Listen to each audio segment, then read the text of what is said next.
pues me amaste sin medidas. Déjame hoy besar las heridas de tus manos y tus pies, las heridas que pecando provoqué. Déjame reclinar mi mejilla en tu espalda y orar. Por haberlas lacerado en mi maldad, no merecía tanto amor.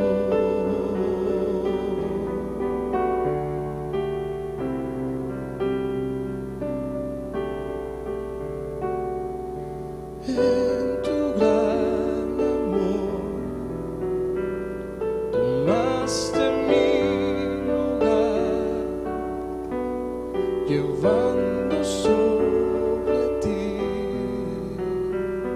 mi culpabilidad. No lo puedo imaginar, cómo fuiste a soportar el dolor de tus heridas, pues me amaste sin medida.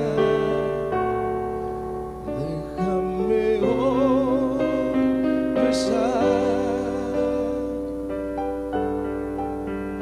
las heridas de tus manos y tus pies,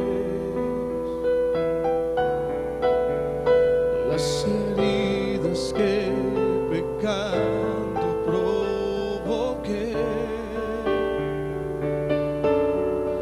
Déjame reclinar mi mejilla en tus espaldas y orar por haberlas lacerado en mi maldad. Déjame hoy besar las heridas de tus manos y tus pies, las heridas que pecando provoqué. Déjame reclinar mi mejilla en tu espalda y orar por haberlas lacerado en mi maldad. No merecía tanto amor.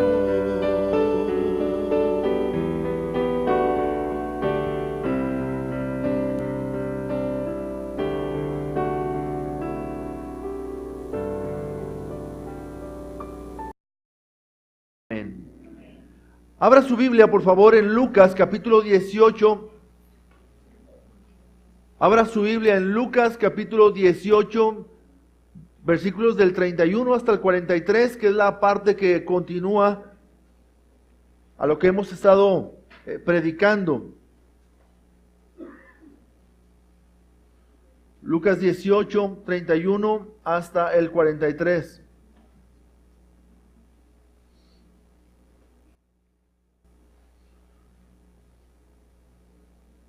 Dice la palabra de nuestro Dios de esta manera: Tomando Jesús a los 12, les dijo: He aquí subimos a Jerusalén, y se cumplirán todas las cosas escritas por los profetas acerca del Hijo del Hombre. Pues será entregado a los gentiles, y será escarnecido, y afrentado, y escupido, y después que le hayan azotado, le matarán, mas al tercer día resucitará. Pero ellos nada comprendieron de estas cosas, y esta palabra les era encubierta, y no entendían lo que se les decía. Sigue diciendo en el versículo 35, aconteció que acercándose Jesús a Jericó, un ciego estaba sentado junto al camino mendigando. Y al oír a la multitud que pasaba, preguntó qué era aquello. Y le dijeron que pasaba Jesús Nazareno. Entonces dio voces diciendo: Jesús, Hijo de David, ten misericordia de mí. Y los que iban delante le reprendían para que callase, pero él clamaba mucho más: Hijo de David, ten misericordia de mí. Jesús entonces, deteniéndose, mandó traerle a su presencia, y cuando llegó le preguntó diciendo: ¿qué quieres que te haga? Y él le dijo: Señor, que reciba la vista. Jesús le dijo: recíbela, tu fe te ha salvado. Y luego vio, y le seguía, glorificando a Dios. Y todo el pueblo, cuando vio aquello, dio alabanza a Dios. Lucas, el escritor Lucas, sigue relatando el camino de Jesús y sus discípulos hacia la cruz.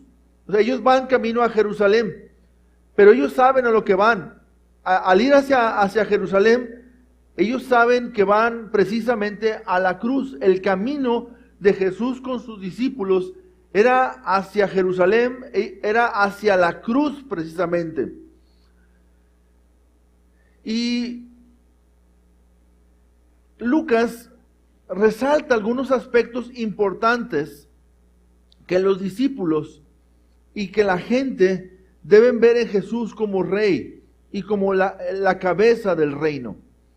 Entonces, ¿qué es lo que vamos a aprender? Acuérdense que Lucas tiene como propósito poner en orden todas las cosas para que conozcamos bien la verdad del evangelio, del reino de nuestro Dios. Ese es el propósito de Lucas. Entonces, el orden con el que Lucas ha escrito cada una de estos relatos, hermanos, en los cuales él investigó e indagó para poderlos poner aquí, inspirado, guiado completamente por el Espíritu Santo, es que nosotros, hermanos, entendamos bien la verdad acerca del reino, bien la verdad.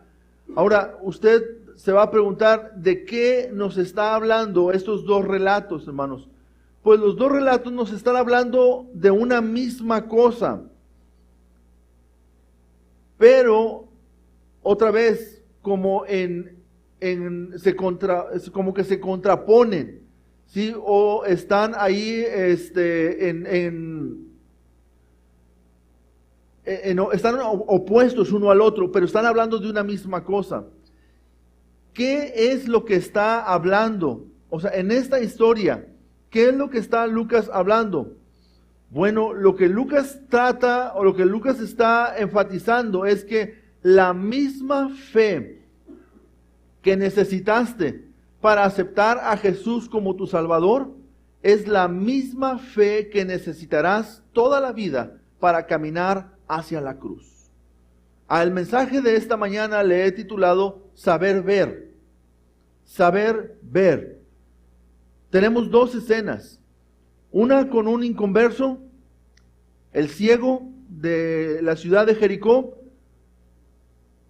que físicamente no podía ver, pero interiormente, en su alma y en su fe, él pudo ver lo que el joven rico que predicábamos la semana pasada no pudo ver.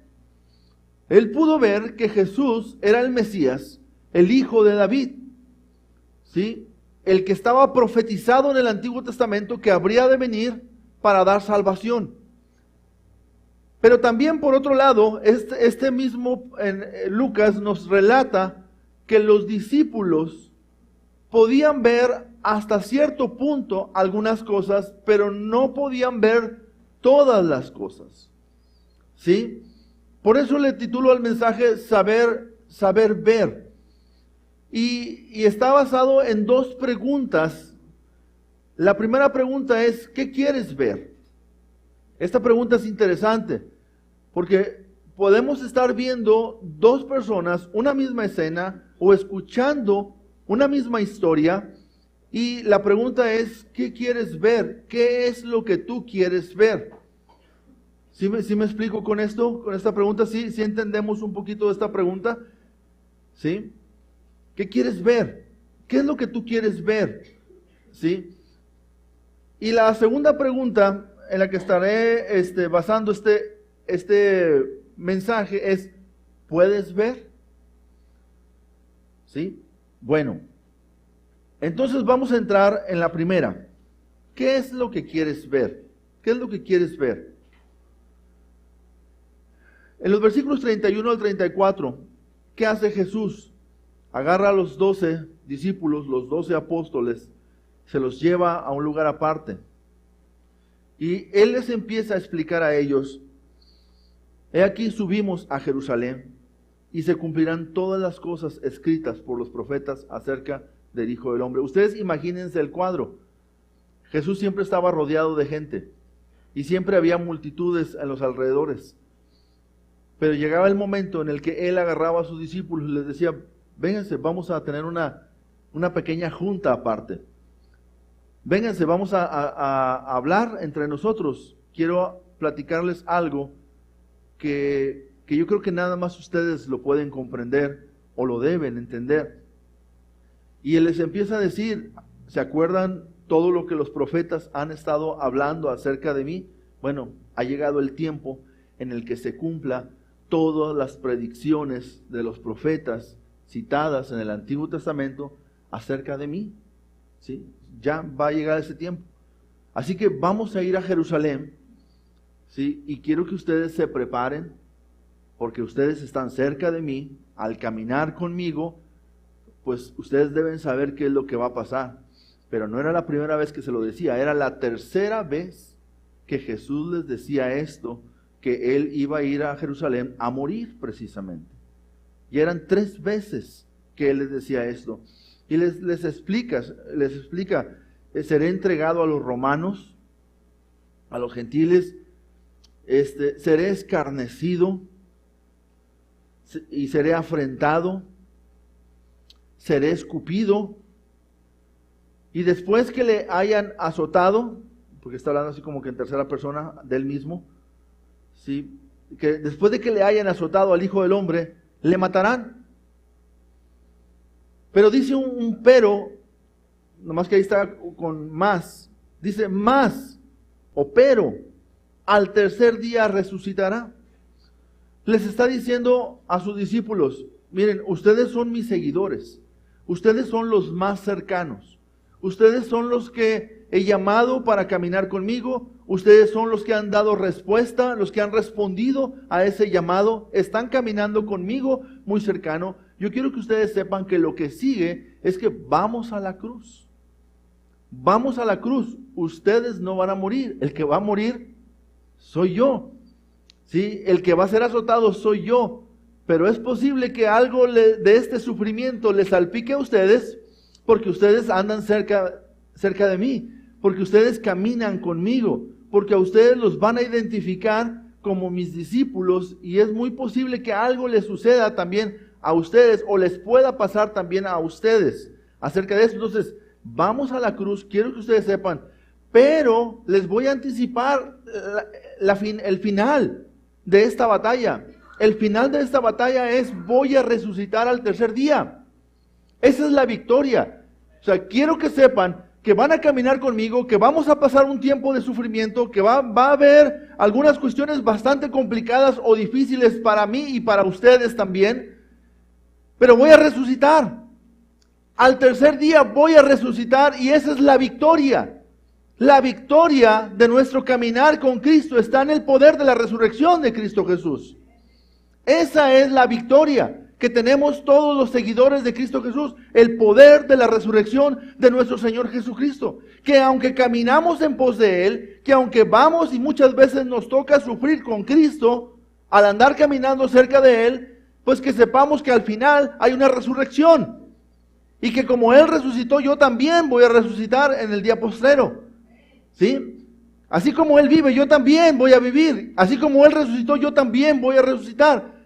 Así como Él sufrió, es muy posible que yo también tenga que sufrir. Es más, es casi seguro, es seguro que yo tengo que sufrir también, juntamente con Él. Pero esa es la parte de la historia que los discípulos, los apóstoles, los que han estado caminando con Él durante 3 años, ¿sí? No comprendieron. No entendieron. Miren lo que dice, pero, versículo 34, pero ellos nada comprendieron de estas cosas. Y esta palabra les era encubierta y no entendían lo que se les decía. Caminaron con Cristo, hermanos, vieron su poder, vieron milagros hechos por el Señor Jesucristo, vieron enseñanzas, hermanos, de muchos tipos, de muchas formas que Jesús estuvo hablándoles a ellos. Pero ya casi al final, antes de llegar a Jerusalén, casi llegando a Jerusalén, por la ciudad de Jericó, que es la entrada, entonces ellos no pudieron comprender esto, hermanos. Y la pregunta es, ¿qué es lo que tú quieres ver? ¿Por qué no comprendieron esto? Era la tercera ocasión que se lo decía.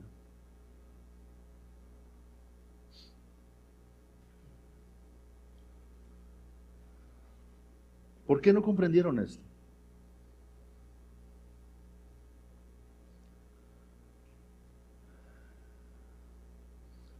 Los discípulos, los que caminamos con Cristo,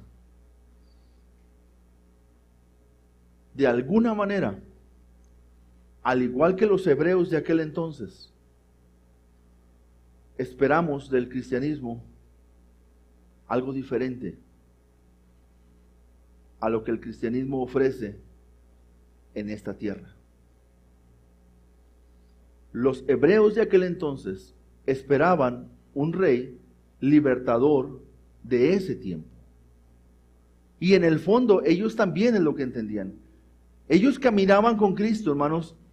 Imagínense cuántas veces salieron con los ojos cuadrados de ver los milagros que el Señor Jesucristo hacía una y otra vez, repetidas ocasiones.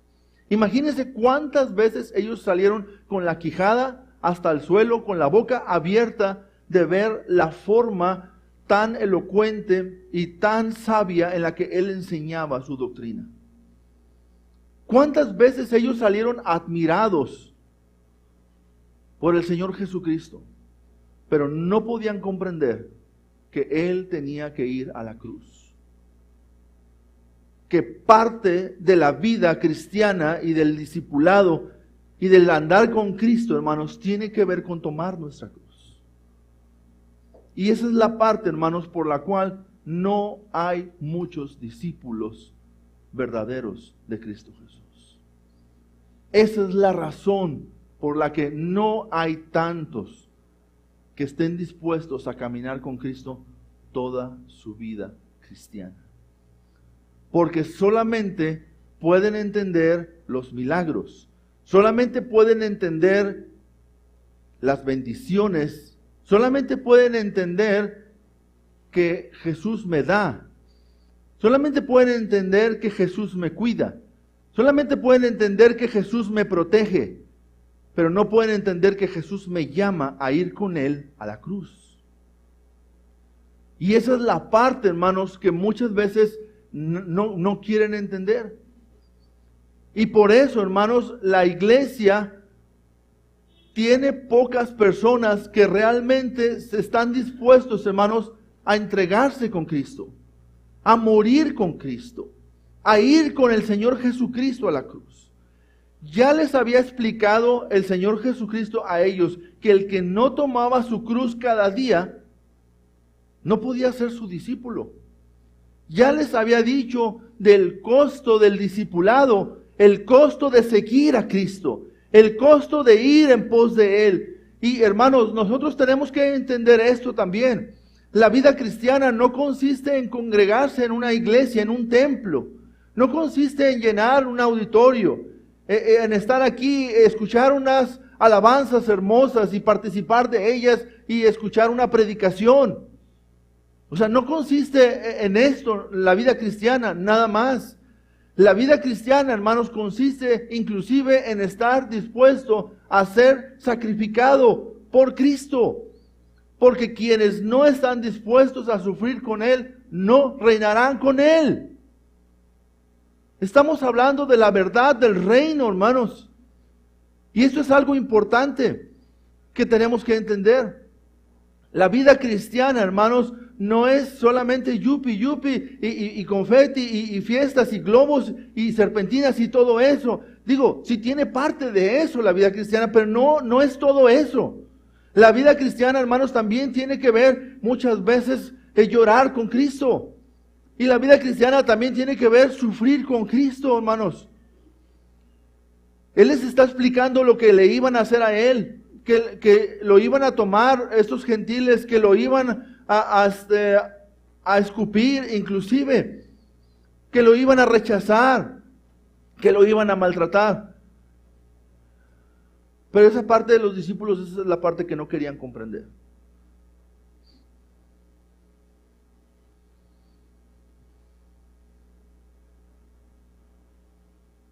En la vida cristiana, hermanos, Dios nos llama a servirle a Él.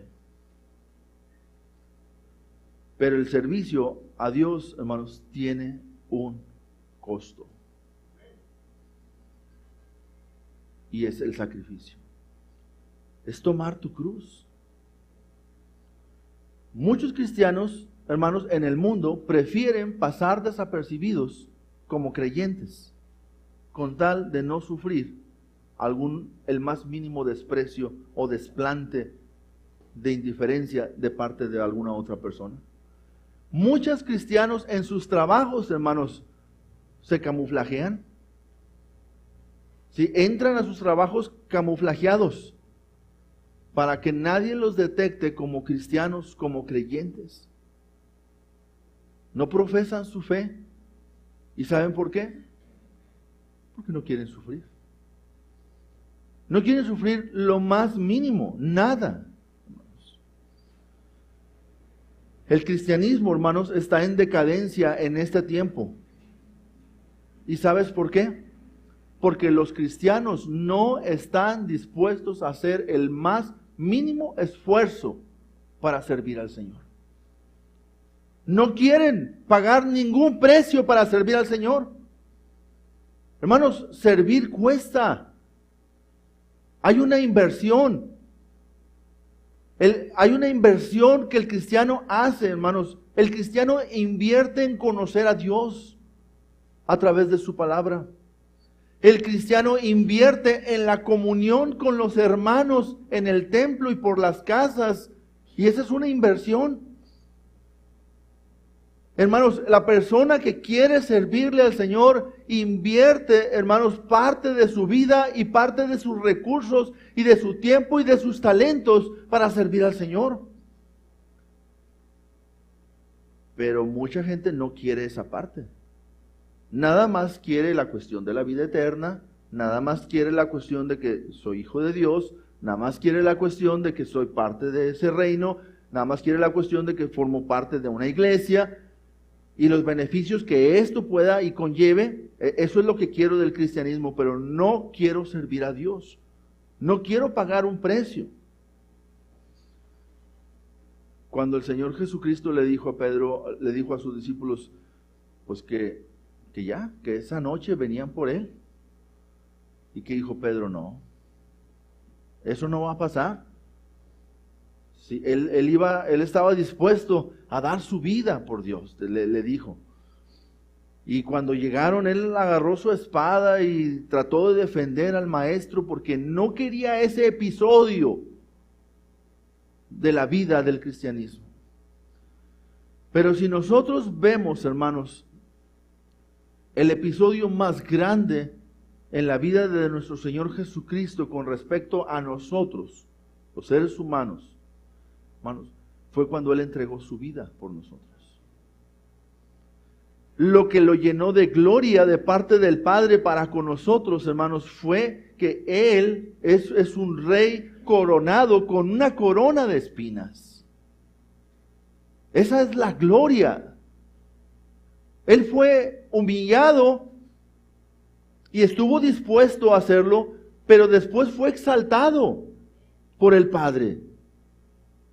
En la resurrección, hermanos, Él declaró su victoria sobre todo potestad, imperio, dominio. Él declaró su victoria y fue exaltado y glorificado. Pero sabes, hermano, tú y yo también tenemos que entender una cosa. Que el estar dispuesto a morir con Cristo Jesús, hermanos, también tiene un lado de victoria. ¿Sí? Porque el Señor nos enseña que al final de ese camino, que al final de todo, la victoria está ganada en Cristo Jesús, porque Él resucitó. O sea, no vamos a ser sacrificados para morir y ser olvidados y perdidos, sino que estamos dispuestos a morir con Cristo, pero Él tiene la victoria al final ganada. Y nosotros somos parte de esa victoria, porque Él es la primicia de los que resucitaron, pero yo resucitaré con Él también. Y esa es la victoria que tenemos en Cristo. Mi esperanza no está en lo terrenal. Mi esperanza está en lo celestial. Mi esperanza está en aquello que el Señor tiene para nosotros preparados en algún momento. Esa es mi motivación. ¿Por qué estar dispuesto a dar mi vida para Cristo? ¿Por qué estar dispuesto a dar más allá para Cristo? Porque hay una victoria asegurada en Cristo Jesús. Y porque Él lo hizo primero por mí. Entonces, hermanos, ¿qué es lo que nos falta para creer la palabra de Dios? Nos falta fe. Porque la fe abre nuestros ojos del entendimiento espiritual para comprender estas verdades. Está bien, sí iba a morir, sí iba a ser escarnecido, sí iba a ser afrentado, escupido y azotado. Y todo eso que fue muy duro, muy, muy duro. Pero resucitó. Y esa es la victoria de los cristianos. Esa es la victoria del reino de Cristo Jesús, hermanos. Que Él resucitó. Y entonces, hermanos, la enseñanza para nosotros es que tener la vista física no te garantiza ver lo espiritual. El que tú puedas ver con estos ojos no te garantiza que tú puedas tener una vista espiritual. Tú podrás ver muchas cosas con tus ojos, saber muchas cosas con tus ojos, pero eso no te garantiza que tú puedas ver lo espiritual. ¿Sí? Otra enseñanza es que no vivir por la fe, hermano, te deja encubierta la verdad, aunque la escuches de parte de Dios. Ellos estaban escuchando de parte de Cristo Jesús la enseñanza y eso estaba encubierto. Sí, como si les dijeran, ¿saben qué? Aquí está una enseñanza, pero hay una bolsa negra arriba, encima, y aquí está, aquí adentro, se las estoy mostrando, pero ellos no la podían ver. ¿Por qué? Por la falta de fe. Por no creer. No creer algo que ya estaba profetizado, que se iba a cumplir, pero Jesús les está diciendo, va a haber victoria. Ellos prefirieron decir, no. Seguimos contigo, pero nos hacemos como los que no vemos. Seguimos contigo, pero mejor como que no nos damos cuenta de lo que va a pasar. Mejor prefiero no saber, prefiero no estar consciente de lo que va a suceder. Prefiero no tener una idea de lo que va a suceder. Y no, hermanos, tenemos que aprender a tener conciencia de las cosas por medio de la fe. Yo le sirvo a Cristo, pero no es una fe ciega. No es una fe inconsciente. Es una fe consciente. ¿Por qué? Porque estoy del lado del ganador. Estoy sirviendo a quien tiene la victoria ganada, que es Cristo Jesús. Por eso Dios dice, en Cristo Jesús somos más que vencedores. Por eso esa es mi confianza, saber que aunque estoy sirviendo y aunque pueda tener algunas aparentes derrotas en cuestiones terrenales, pérdidas terrenales, hermano, la victoria final está ganada en Cristo Jesús. Y aunque no pueda ser rico para los hombres, puedo tener mi riqueza en los cielos. Una riqueza que no se echa a perder. Una riqueza, hermanos, que no puede ser robada. Es inmarcesible, no se marchita. Esa permanece para siempre. Está ganada en Cristo Jesús. Y aunque para los hombres no pueda ser una persona admirada, hermanos, mi gozo está en que yo pueda tener la complacencia del Padre Celestial. Que mi Padre Celestial pueda sentirse complacido conmigo como su hijo y su discípulo. ¿Amén? Ahora, la segunda pregunta es, ¿puedes ver? Y vemos la historia del ciego de Jericó. Ser ciego, hermanos, solo te impide ver un mundo material. Tener la vista física quizás es uno de los dones. Tener la vista física quizás es uno de los dones que más apreciamos, ¿no es cierto? Una ocasión alguien dijo, tengo vista, tengo oídos y tengo el habla. Dijo, pero si me quisieran quitar la vista, dijo, preferiría perder el oído y el habla, pero no quiero perder el don de la vista.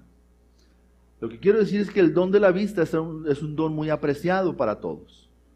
¿Sí? Está bien. El problema es que esta vista física que tenemos no siempre nos deja ver bien las cosas espirituales. ¿Se entiende esto? Porque el principio de la fe es, ¿qué es la fe? La certeza de lo que se espera y la convicción de algo que no se ve. Pero yo que puedo ver, que tengo una vista física, quiero basar mi fe en lo que veo. Pero Pablo decía que si tú basas tu fe en lo que ves, entonces ya no es fe. Porque si se ve, entonces, ¿para qué esperar? Nosotros no andamos por vista, sino por fe. La fe es contraria a la vista.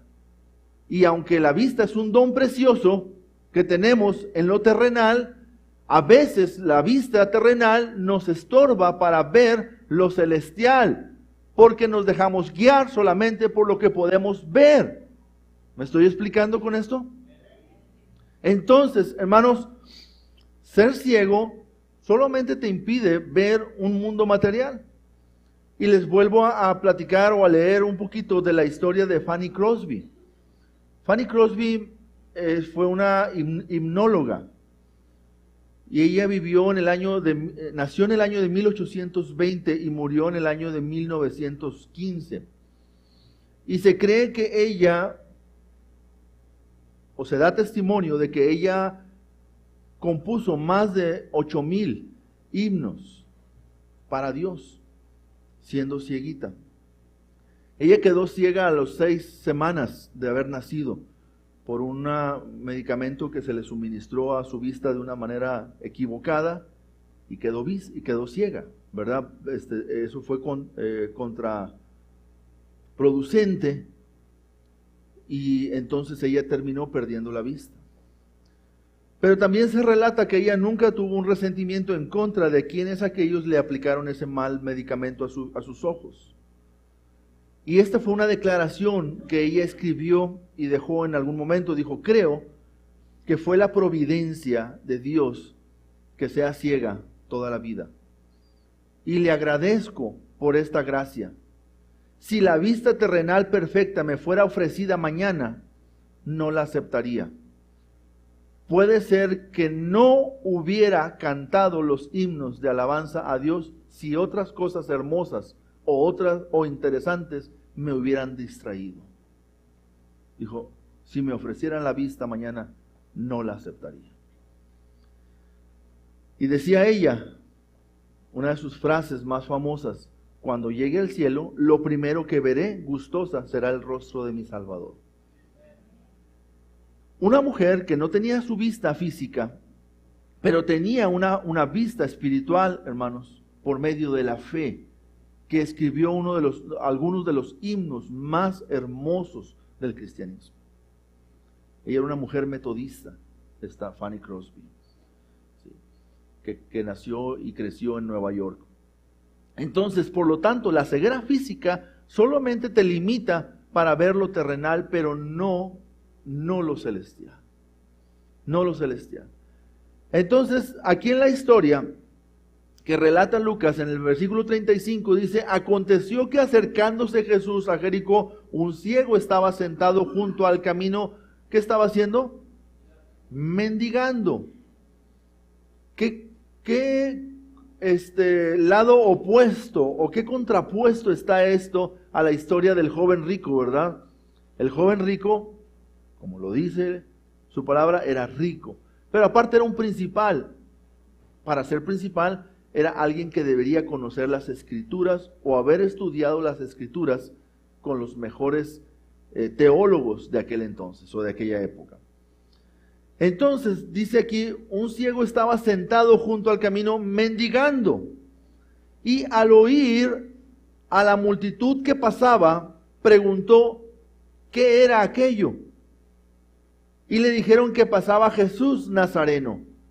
Él ya tenía conocimiento de Jesús Nazareno. Él ya tenía una fe puesta en Jesús Nazareno y lo único que hizo fue manifestarla. Entonces, cuando él escuchó que era Jesús Nazareno, dio voces diciendo, Jesús. Él gritaba, Jesús, hijo de David, ten misericordia de mí.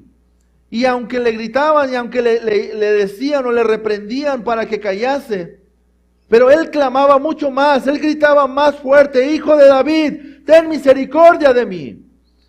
Y qué opuesto al joven rico, porque el joven rico, con todo su conocimiento y su entendimiento de las escrituras y toda su riqueza física que él pudiera tener en ese entonces y su juventud inclusive, no fue capaz de ver al Mesías con quien estaba hablando, a quien le estaba preguntando qué debo hacer para heredar la vida eterna. Estaba hablando con la persona indicada, escuchando a Dios mismo en la persona de Cristo Jesús. Y no pudo ver que Él era el Mesías. Les preguntaba la semana pasada, ¿dónde está el joven rico? Si esa fue su última oportunidad que él tuvo. En el infierno. Y si estuviera en el infierno, imagínense la forma en la que él se estaría lamentando. ¿Por qué no entregué todas mis riquezas? ¿Por qué no las vendí a los pobres? ¿Por qué no lo vendí para darlo a los pobres? ¿Por qué no lo hice? Era mejor la vida eterna. Era mejor estar con Cristo. Era muchísimo mejor estar con el Señor 1000 veces por una eternidad. Muchísimo mejor. ¿Por qué no lo hice? Pero él no estuvo dispuesto, hermanos, a vender eso. Y hablábamos la semana pasada de que muchas veces, hermanos, esa riqueza que el joven rico tenía, no solamente podía ser, no solamente puede ser o representar para nosotros algo material. Simplemente puede ser algo que para mí es un tesoro. Para mí, mi familia es un tesoro. Mi trabajo puede ser un tesoro. Mis amigos pueden ser un tesoro. La novia, el novio, puede ser un tesoro. Mis pecados pueden ser un tesoro. Mis malas prácticas pueden ser un tesoro. el llevar una vida adúltera puede ser un tesoro. El llevar una vida de drogadicción puede ser un tesoro para algunos. Llevar una vida de alcoholismo puede ser un tesoro. El llevar una doble vida, tener una vida oculta, puede ser un tesoro. Y Dios te dice, deja eso. Gana a Cristo. Recibe a Cristo. Quita tu esperanza de eso. Pon tu esperanza en Cristo. Y por eso muchas personas agachan su vista entristecidos y rechazan el Evangelio. Pero este mendigo ciego que estaba junto al camino a Jericó, él pudo ver en su fe que Jesús Nazareno era el hijo de David, y que alguien supiera que Jesús era el hijo de David era entender la profecía acerca del Mesías que habría de venir. Era confesar que Jesús es el Mesías que habría de venir. Y lo que este hombre ciego estaba diciendo es: tú eres Dios, eres el Hijo de Dios, eres el Salvador del mundo. Y cuando Jesús lo escucha, hermanos, Jesús está escuchando, Jesús sabe todas las cosas. ¿Se acuerdan cuando la mujer tocó el borde de su manto? Y dijo, alguien me ha tocado. Y los discípulos dicen, Señor, todo el mundo te aprieta. ¿Cómo dices que alguien te tocó? Dice que yo sé que ha salido poder de mí. Jesús sabía que alguien estaba creyendo en Él. Jesús sabía que alguien estaba poniendo su fe en Él. Y por eso le dice, tráiganlo. Y lo traen a su presencia y le pregunta, ¿qué quieres que te haga? Quiero ver. Tú me puedes dar la vista. Porque eres Dios. Porque Dios puede hacer lo que sea. Porque Dios es todopoderoso. Él estaba viendo a un hombre, como nos podemos ver nosotros aquí, entre nosotros. Pero en ese hombre, él estaba viendo a Dios encarnado. Porque Jesús tenía que hacer milagros para que creyeran en Él. Esta persona estaba creyendo antes de que Jesús hiciera el milagro. Y le estaba diciendo, tú eres Dios. Eres el cumplimiento de la profecía. Sáname. Dame la vista. Y Jesús le dio algo más maravilloso. Le dijo, esa clase de fe que tú tienes es la que se necesita para entrar en el reino de Dios. Dijo, tu fe te ha salvado. Tu fe te ha salvado. Eso que tú has declarado de creer en mí es lo que se necesita para ser salvo. ¿Qué le dice? Tu fe te ha salvado. Y también le dio la vista. Y digo, también le dio la vista porque eso le duró nomás en la tierra. Pero la salvación es eterna. Entonces, hermanos, lo que podemos ver aquí es que tener fe en Jesucristo te permite ver el reino de Dios, te permite entender, comprender el reino de Dios. La fe es fundamental. La vida cristiana, hermanos, se basa en la fe. La gracia de Dios, hermanos, no actúa en nosotros, sino es por medio de la fe. Efesios 2:8, porque por gracia sois salvos por medio de la fe. ¿O le quiere usted quitar por medio de la fe? Para que sea en automático. La gracia de Dios, ya, sin fe. No, ahí dice Efesios 2:8, porque por gracia sois salvos por medio de la fe. ¿Verdad? Señor, ¿qué debo hacer para ser salvo? Cree en el Señor Jesucristo y serás salvo tú y tu casa. La fe es fundamental. Jesús vio la fe en este hombre y dijo, tu fe te ha salvado.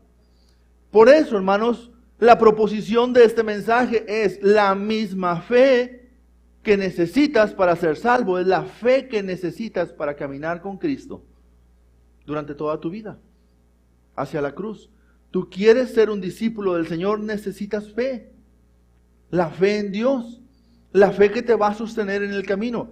Hermano, una cosa es aceptar a Jesús como Señor y Salvador. Otra cosa es ser un siervo de Él. Todos los salvos deberíamos de ser siervos. Pero la verdad es que no es así.